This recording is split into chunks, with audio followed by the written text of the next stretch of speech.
คนให้ทีไอ้นี่คนน้ำเงินหัวไอ้หัวข้า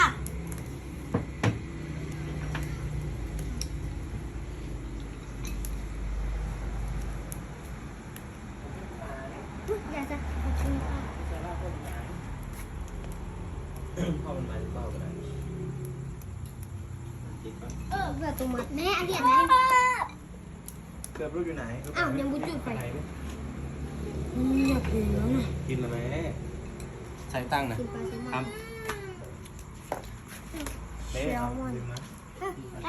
โอ้ทำไรน้ำเผ็ดนะ กินอันเค็มแล้วแล้วจึงกินหวาน เพราะกินแล้ว เป้ากันไหมลูกเอาไหม มันจะตกได้เลย